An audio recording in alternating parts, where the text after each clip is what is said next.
Welcome back. I hope you are enjoying this fascinating discussion of European imperialism. We are moving through, I think, relatively swiftly, and I hope that you are also enjoying the clips and the various pictures and things I'm showing to help you get a better idea of how European and Western powers view the world, and to help put this thinking into context as they move about subjugating the globe. Now, we've started kind of in a macro sort of way, in a very bird's eye sort of way, looking at kind of the old way of performing colonialism and imperialism into this modern way, usually mostly focusing on the reasons and the worldviews. But now we're going to start looking at the hows. How were they able to accomplish all of this? And I've touched on a few of these things already, but we're going to get a little bit more in depth now. And then we will move on to our case studies. We'll talk about British India, French in Southeast Asia or Indochina, and then end with the scramble for Africa. But for right now, let us talk about the technological advancements that made imperialism possible for Europeans and other Western powers. Now, although I don't go into detail for all examples of imperialism that are happening at this time, remember that there are a lot. We have Europeans going into Africa, which was called the Scramble. The British and the French were moving through India and Southeast Asia. Europeans eventually go into China. The United States show up at Japan. The Dutch were already there too. The United States seizes Hawaii from native Hawaiians. And the United States had defeated Spain, seizing Cuba, Puerto Rico, San Domingue, the Marshall Islands, and the Philippines, among other places. And we are now engaged at this time that would have been between that war, the Spanish-American War, would have been from 1898 to about 1900, 1899. It was about a year and a half. And then we find ourselves as Americans in a protracted war with the native Filipinos, who initially helped and supported us overthrowing the Spanish, but then realized that we weren't going to leave, and so started fighting us as well. So, in addition to all that, the United States eventually goes in and takes Haiti. We have troops that cross the border several times into Mexico because we fear the instability of the Mexican government. There's also the British and the Dutch that are still in Mexico. There's issues going on in South America. The United States is fomenting a rebellion in Colombia in order to seize land from the newly created Panama to create the Panama Canal. There are tons of things going on at this time, and we simply cannot talk about all of them. But all of them have something in common in addition to Europeans throwing their weight around and controlling these non-white, non-Western peoples of the world. And that would be the technological advancements that enabled them to accomplish all of this. As I pointed out before, early on, when we were talking about the age of discovery and the age of the sail, people from Columbus all the way up until, really the early 19th century. So from the 1400s all the way up until the advent of the steamship, you didn't really you had imperialism, and you had colonization, and you had struggles and fighting between Europeans and non-Europeans. But for various reasons, some related to motivation and some related to limitations technologically, they were not able to come to dominate the globe, not in the way that we've talked about so far. That required some modifications in the way Europeans saw themselves within the world, saw other people within the world, and their ability to wield total control over these other places. And that could only be accomplished through technological advancement. Technological advancement, of course, that only could have been brought about by the Industrial Revolution, industrial capitalism. So this is where the video is going to go. So one of the major innovations of this time, early on, far early on, was the steam engine. The steam engine is not simply a locomotive. We are looking at a locomotive here, but a steam engine does a number of things. A steam engine can power textile mills. It can power various factories and various assembly lines. It could be used as a steam pump to pump water out of mine shafts so that workers can go and harvest the minerals that are within the mine, be it gold or coal. And it is most famously used as an engine to power locomotives, which are used to transport raw materials and raw goods, to say nothing of military equipment and workers. And so, if you recall that clip that I showed you from The Ghost in the Darkness, the one that was kind of choppy because I had recorded it, the British in Africa, along with the French and the Germans, and to a lesser extent the Italians, are laying ribbons of iron and ribbons of steel all throughout the continent in an attempt to link its colonies together, transport goods and services, commodities, raw materials, commodities that were manufactured from these raw materials back to these people so they could sell them and make a profit, and also troops that would be used to keep these various colonies under colonial rule, and to keep other foreign powers, other European powers, from trying to steal these colonies. So when you have British troops, say in Uganda, the British troops are not just there because they are concerned about the Ugandans rebelling against them, but they are also there to make sure that the Germans don't get a couple of funny ideas and try to steal Uganda for themselves. So the steam engine is going to be one of the major reasons why Europeans come to dominate the world. They are able to much more easily gain commodities, gain access to them, and transport them from longer and longer distances. And they are able to use these tracks and these ribbons of steel and iron to build good transportation networks to keep these places that are really separated by vast amounts of distances, well in touch with each other and well supplied and supported. So that is one advancement that really gives Europe an edge that they did not have in the earlier period during the age of the sail, when they were still using wooden boats. Going along with that, we have the advent of the telegraph system. Marconi's telegraph, which uses wires, and later on in the early 20th century, we have the creation of what's called the wireless telegraph, or simply the wireless. A telegraph used lines like our modern day power lines, typically operating alongside railroads. So wherever they built tracks, they built telegraph lines. And this would enable you to send messages via Morse code, a series of dots and dashes that had to be coded and decoded. That would allow people to essentially radio without using radio, but radio each other, message each other back and forth in almost instantaneous time.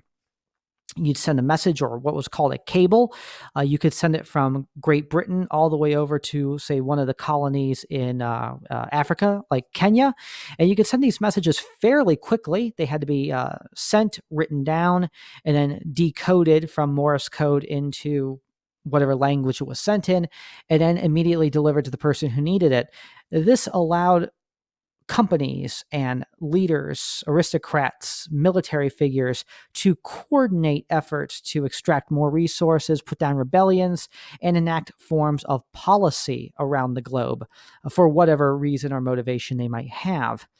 So think of the telegraph as being like the internet of the day. Specifically, think of it almost like being email. So it can be sent off, and almost immediately that message will arrive where it's supposed to be, via a person, an operator, who takes it, decodes it, and then immediately sends it off by messenger to the person who needs to receive it, unless the person who needs to receive it has their own telegraph office, in which case they get it even faster. This would have been a massive improvement over the original way of sending messages, which simply was by putting it on a boat and having that boat sail off into the ocean. And then several weeks later, the person would receive the message. So this along with and very similar to the steam engine, enables Europeans, including Americans, to not only extract and ship raw materials and resources and troops and things like that across wider distances, but also coordinate the communication and strategic efforts for that. So this is another thing that Europeans have they didn't have before, that gives them an edge over these non-European populations. Ships, of course, have always been a wild card, or a feather in the cap of Europeans. Their ships are made for wide ocean transport. The slave trade, the sugar trade, the minerals trade like gold and silver are all made possible with ships, whether they be wooden or ironclad. But by this period, by the 1880s, we have wooden ships all but disappeared, and they are replaced with ironclad or steel, fully iron steel ships that are, well, like a lot like the ones that we have today. They're made entirely of metal. Now, what kind of advantage does this give you? Well, this makes them be able to withstand attack. Wooden ships could be burned. Wooden ships were susceptible to rot. Even a society that did not have gunpowder could essentially lay siege to a wooden ship and could damage it irreparably. Not so easily with a steel ship, a ship made of iron. They didn't perfect steel making yet. I'm sorry, I'm using iron and steel somewhat interchangeably. I really did not want to waste your time with the differences between these. So forgive me if I'm using them interchangeably, but ironclad, ships made of metal. Along with this, you also have the continued development of the steam engine. So whether the steam engine was a pump or on a locomotive, now they've taken the steam engine and put it onto ships. Now, they actually were doing this in the 1840s and 1850s. That's not really new, but they're perfecting steam engines, and they are putting steel and iron on these boats to make them fast and impregnable fortresses on the water. They are also heavily armed with large cannon and various other types of guns as well, far better than the ones from the earlier period. So the steamship is an improvement over previous ships. They can haul materials, they can patrol the seas, they can use naval power to force their will, blockade ports, and take what they want. It is an impregnable fortress, these ironclad vessels.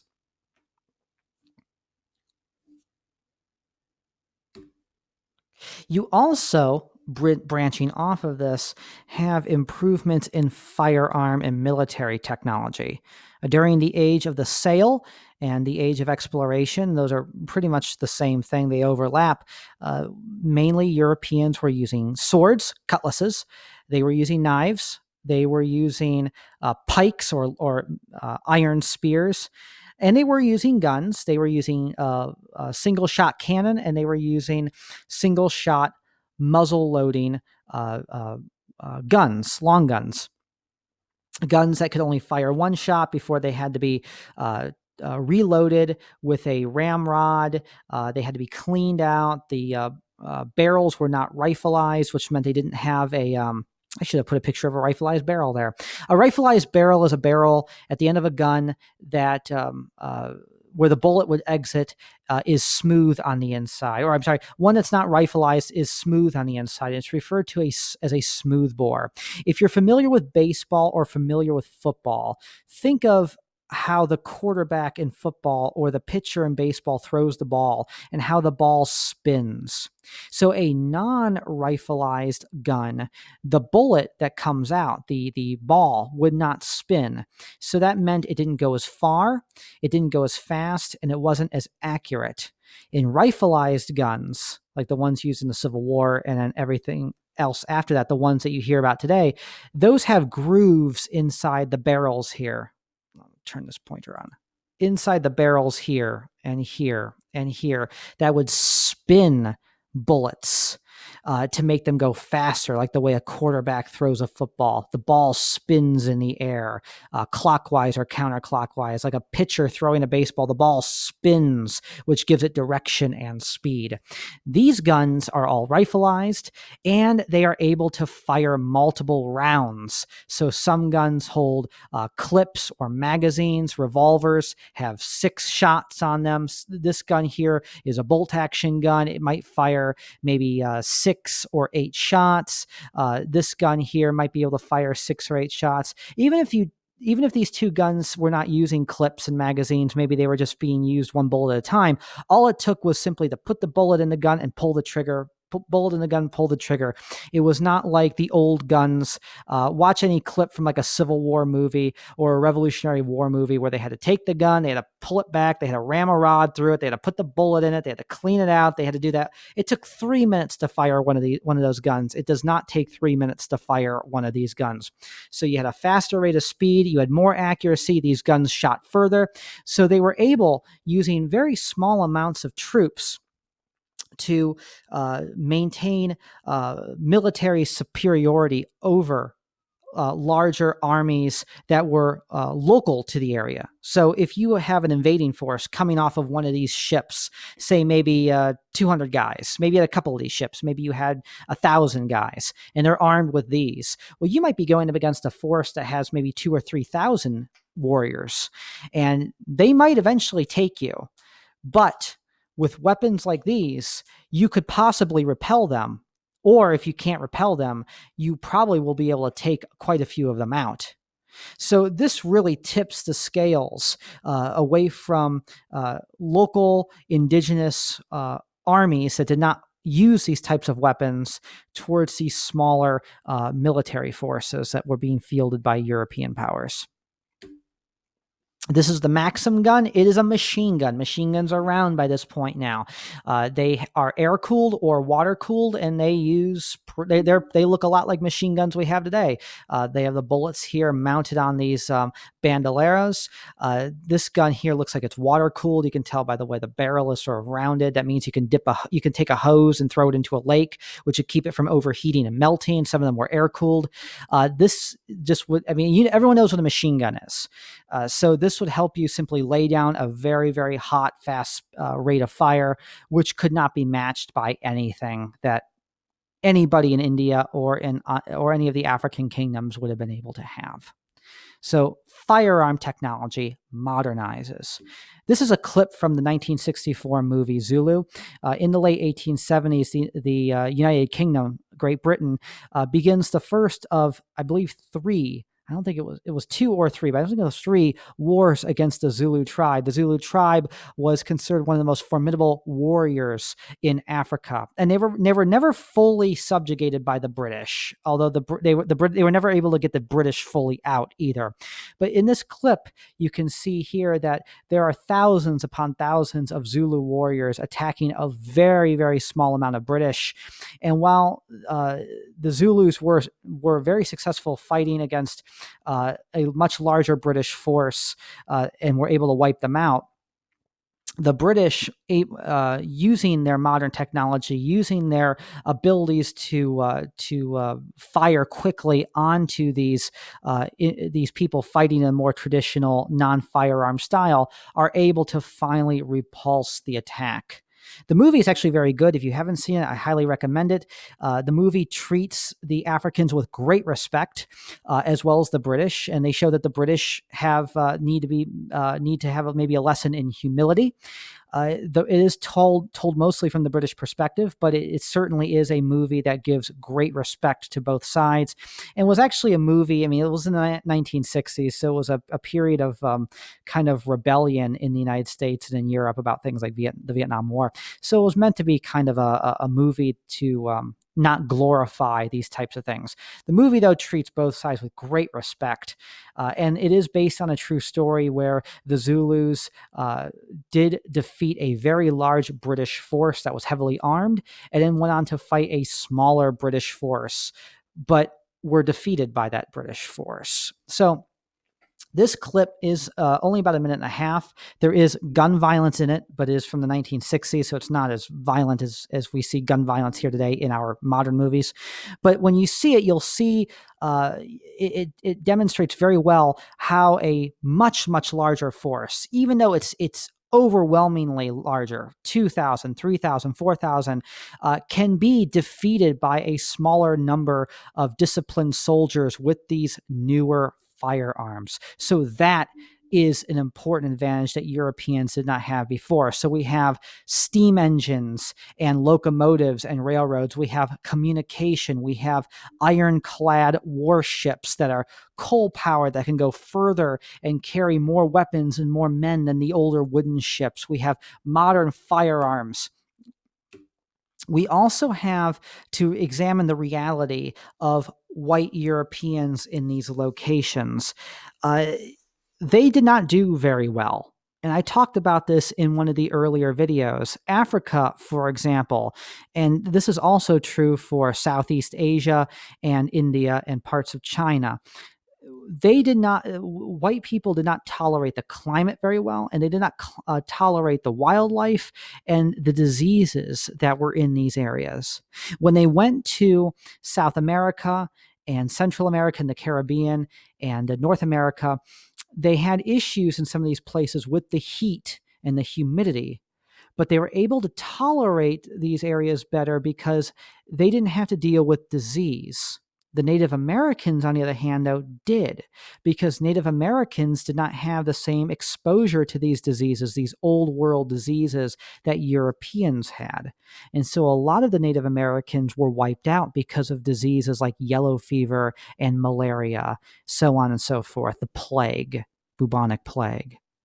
But Africa and India and parts of China and these places around the Indian Ocean were to Europeans what Europeans were to Native Americans. They could not tolerate it. It was hot. It was humid. There was malaria, yellow fever, sleeping sickness, wildlife that they were not able to fully handle, dense, thick jungle, and very well organized tribes and kingdoms that could defeat them in defeat these smaller batches of Europeans that were arriving. Now, later on, of course, with this stuff, that became harder.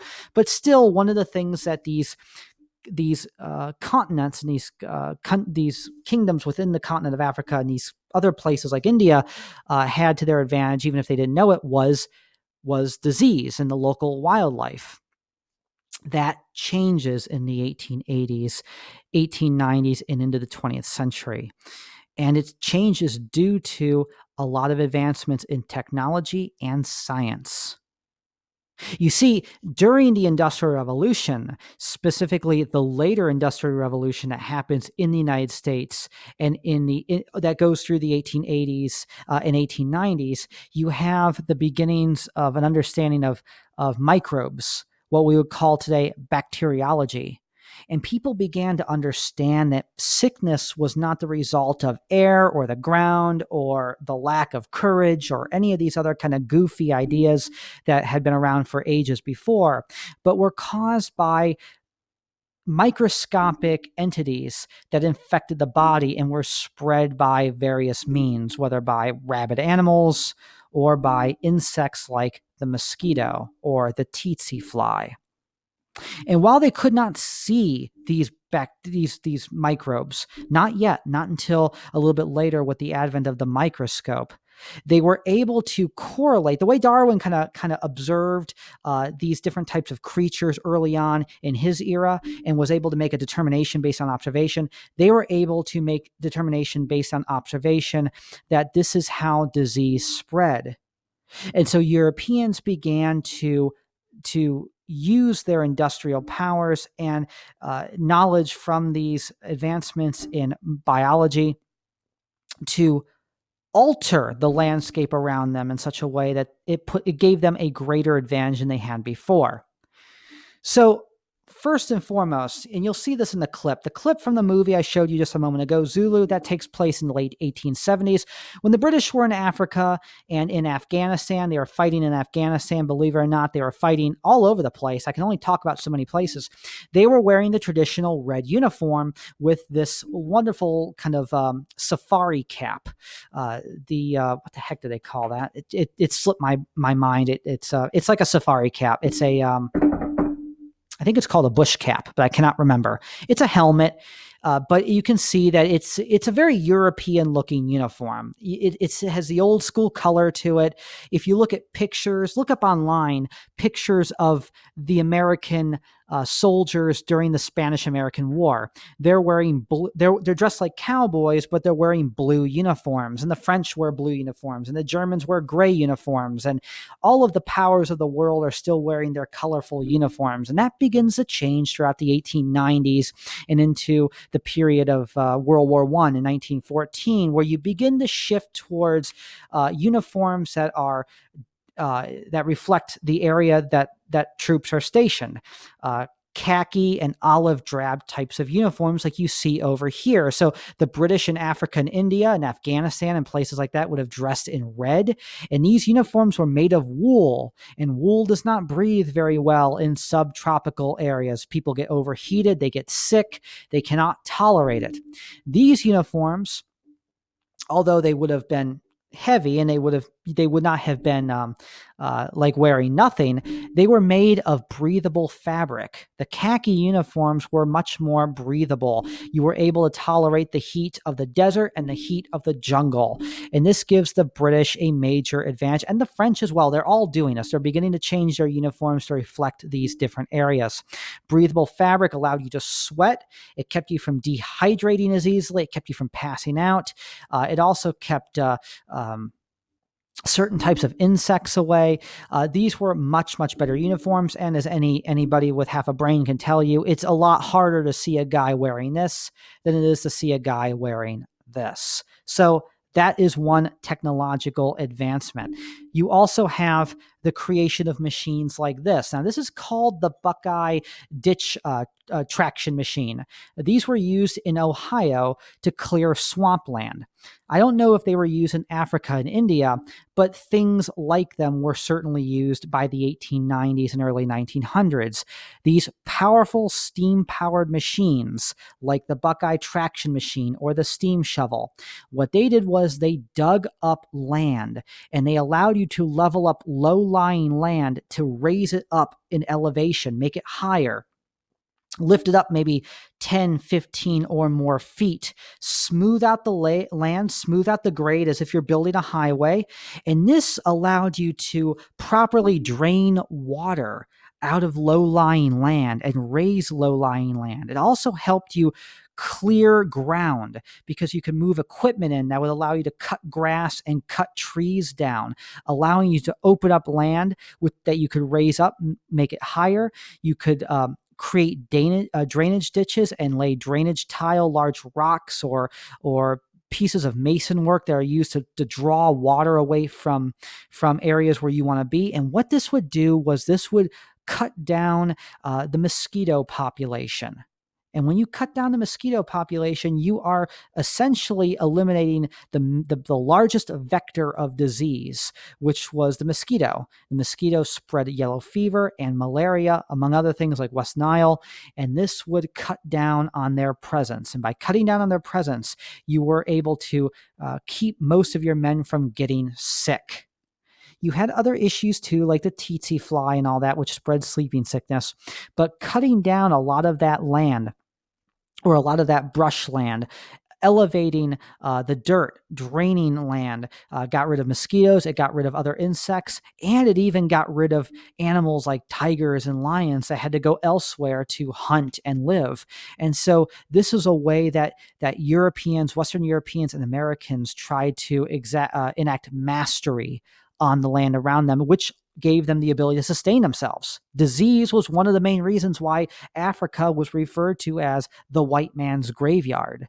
So when they did this in India and they did this in Africa, and when Americans started doing this in Panama and South America and the Philippines, they were able to land more troops, more Europeans, more equipment, and again, further subjugate the land around them and the people in that land for raw materials and resources.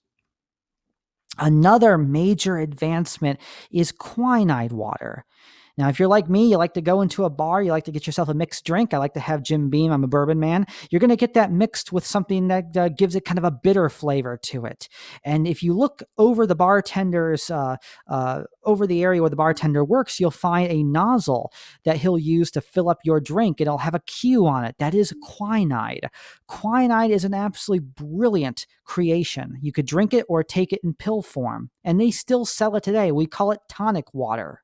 And what quinine did was quinine was used to treat people that were suffering from malaria. It would help reduce the symptoms of malaria. And drinking tonic water before you even arrived in a place like South America or Africa or India would, they theorized, and they were actually correct, it wouldn't eliminate, but it would minimize it would give you a greater advantage of not contracting malaria, because having quinine in your water prevents the bacterium from kind of entrenching itself. So this was a major advantage at this time.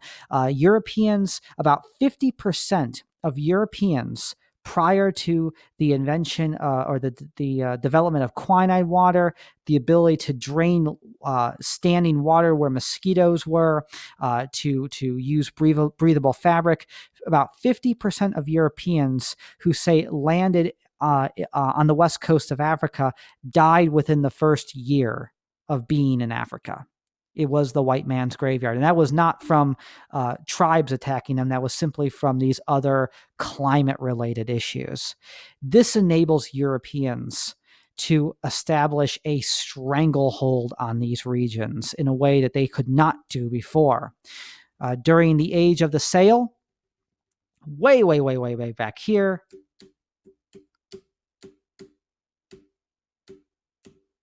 did I have a picture? I didn't have a picture. During this period here, 1750s, and even this period here in the 1850s, 1860s, yes, they could occupy certain areas. They could definitely throw their weight around, but they could not have the sustained pressure like they could because of all of these technological advancements.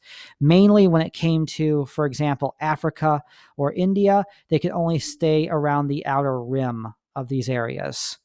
But with the development of technologies such as ships to carry more troops, more weapons to put down rebellions, better communication, better clothing, machines to conquer and redevelop the land, and medicines to deal with the local diseases, they were able to overcome all of these and establish a foothold far greater than anybody could have anticipated. And so with that, those are the technological advancements. So now we have seen the benefits of industrialism. We have industrialism. We have technological advancements. We have industrial capitalism. We have goals and motivations ranging from the need of raw materials and new markets, everything all the way up to spreading civilization, spreading Christianity, competing with other powers, dominating the world, subjugating them, taking things because it's our right, showing off our manly courage and our ability to fight in order to preserve that manly courage and to bring uplift and bring civilization to the world.